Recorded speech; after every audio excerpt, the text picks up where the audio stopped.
Hello, good morning. బాగున్నారు అందరూ? మీరందరూ బాగుండాలి, అందులో నేను ఉండాలి. మేము చార్ధామ్కి వెళ్ళామండి. నేను ఇప్పుడు మా చార్ధామ్ టూర్ డీటెయిల్స్ చెప్తాను. హైదరాబాద్ నుంచి డెహ్రాడూన్ వరకు మేము వెళ్ళాము. అక్కడ నుండి ట్రావెల్స్ వాళ్ళు పిక్ చేసుకున్నారు మమ్మల్ని. ఇది డెహ్రాడూన్ ఎయిర్పోర్ట్ అండి. ఎయిర్పోర్ట్లో చెక్అవుట్ అయిపోయాక మేము ట్రావెల్స్ వాళ్ళ కోసం వెయిట్ చేస్తున్నాము. ట్రావెల్స్ వాళ్ళు వచ్చి మమ్మల్ని పిక్ చేసుకొని హోటల్కి తీసుకెళ్లారండి. హోటల్లో రూమ్ కోసం వెయిట్ చేస్తున్నాము.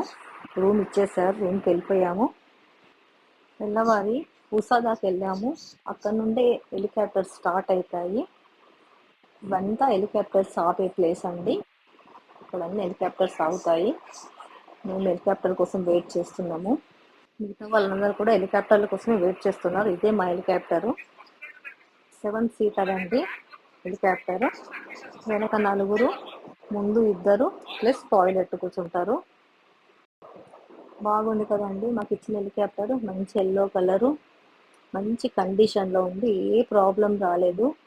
మంచిగా తీసుకొచ్చారు మమ్మల్ని.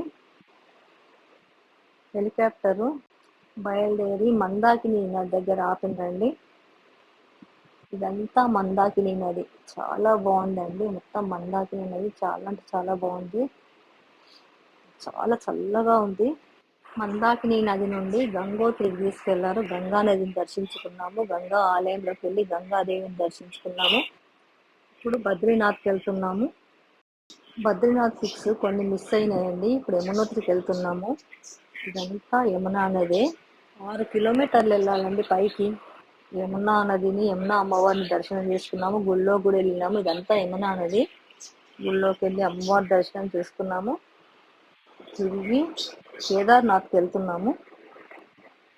పైనుంచి చూస్తుంటే పర్వతాలు, నదులు ఎంతో బాగా అనిపిస్తున్నాయండి. ఇది కేదార్నాథ్ ఆలయం అండి. వీడియో వస్తే లైక్ చేయండి, షేర్ చేయండి, సబ్స్క్రైబ్ చేయండి, మీ ఫ్రెండ్స్కి ఫార్వర్డ్ చేయండి. Thank you. శివయ్య కొలువుండే స్థలం.